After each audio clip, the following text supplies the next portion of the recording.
Well, hello everyone. I hope you remember me, your friendly local Pastor Ken, back from his holidays. This is Wednesday the 1st of September, and this is the thought for the day from Larbert Baptist Church. Now, I hope you remember that we said we would be taking a little break from these talks over the holiday period. So for the month of August, they haven't been posted on our channel. Now, I'm hoping to resume them. I'm hoping that I can do a couple of talks and Guy will continue to do his talk on a Monday. But look, friends, we'd appreciate some feedback from yourselves. I don't think Guy, certainly not myself, we're not thin-skinned. We can take a bit of constructive criticism, and if you feel that these talks have run their course, well, you can let us know.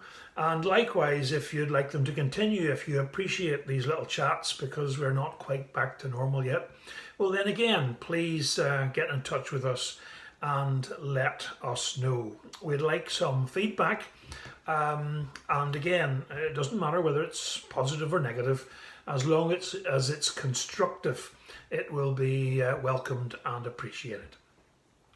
So, as I've said, back from holiday, refreshed, raring to go, and one of my first tasks is to give one of these little talks.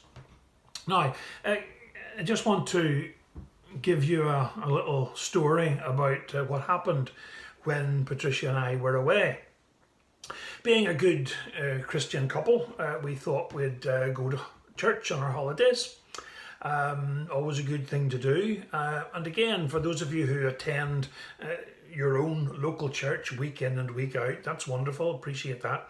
But when you get away on holiday, it is nice to visit somewhere else, have a little bit of fellowship with Christians from elsewhere and see how they do things as well. Well, where Patricia and I go over to, there's a little local church just down the road that we like to go to and support. Not very many attend it, and well, we always get a warm welcome, and some people even remember us from one year to the next. But Patricia and I thought we would go down as usual to the church service. It was Sunday morning, and we remember the service being at 11:45. Now, it's a peculiar time to have a service, but this is a church in a rural part of the world, and that's quite common, certainly in Northern Ireland, for services to be quite late on a Sunday morning. It just allows those who work on a farm or have to milk the cows or whatever, it allows them to do those chores and then get tidied up and come along to church. So the services are usually a little bit later, and 11:45, it's easy to remember, it sticks in our minds. Anyway, Patricia and I headed down to church as usual, and we expected the service to be at the same time. So when we arrived at the church, we were a little disappointed to see that there was a huge sign in the front of the church, which we should have seen, which says that the church service every Sunday morning was now at 10:30. So we weren't even able to sneak in late. We had missed the entire service. The doors were firmly closed, and to be honest, to save any embarrassment, I turned the car around and drove away as quick as I could before anybody came out and saw the mistake we had made. We would have loved to have gone to church, but we missed the opportunity. The doors were firmly closed. It was our own fault. We turned up for a service at 11:45, and it should have been 10:30 for the start of the service. Once you make that mistake, you don't make it again. It's one way to learn, I suppose. But it did remind me of a story that the Lord Jesus Christ told, a parable which you can read for yourself. I've got the Bible open here at Matthew 25, and it's the parable about the wedding and the bridegroom and the wise and the foolish girls. And basically the bridegroom was a bit delayed in his arrival, and some of the girls were ready, and they were able to go in and to celebrate with him. Some of the other girls were not prepared. It took them a wee while to get together, and when they arrived at the house or the church or whatever, they couldn't get in because the door was closed to them. It was too late. Matthew 25 and verse 10, I believe, yes, it says this. The bridegroom came, those who were ready went in to the wedding, and the door was shut. When the others arrived, it was too late and they couldn't get in. Now, we couldn't get into church. These girls couldn't get in to the wedding.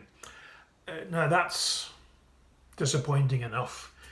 But the thought that I want to leave with you is, how tragic is it when that happens regarding heaven?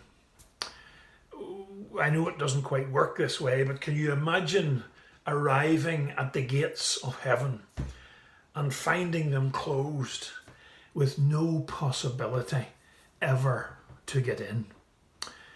You'd missed your opportunity, and the gates of heaven were closed to you forever and forever and forever.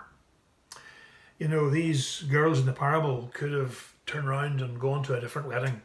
We could have gone or can go to a different church service. But if the doors of heaven are locked to you, there's no way you will ever get in. And the alternative doesn't bear thinking about. Instead of everlasting glory, everlasting joy, everlasting life, there is everlasting torment and everlasting death. So, the lesson is there for us all. We, as Patricia and I, we should have known about the service being at 10:30 because we were told often enough. We drove past that church with the notice board there saying 10:30. We drove past it many times, but we just didn't pay attention to it, and we paid the price. How many people, friends, are in this world and the gospel message goes out, it's there for them, but they just don't listen, they don't pay attention, they don't hear it, they're oblivious to the fact that there's a wonderful offer from the Lord Jesus Christ. And when they find out that they haven't availed of that offer, it will be too late to do anything about it. We have to pay attention here and now, prepare here and now for the hereafter. As I often tell people, eternity is a long time. We don't want to spend it in the wrong place. Okay, a wee bit rusty, so I think I'll just stop there. Just over 8-9 minutes on the clock for this first talk for the day. So it's nice to be back. I hope you'll continue to listen to these talks and benefit from them. But again, as I said at the beginning, some feedback, whether positive or negative, some constructive feedback would be necessary as we work out what direction we're going to go in with these talks for the future. Okay, please keep safe, and hopefully I'll be able to keep on talking to you. So until the next time, bye for now.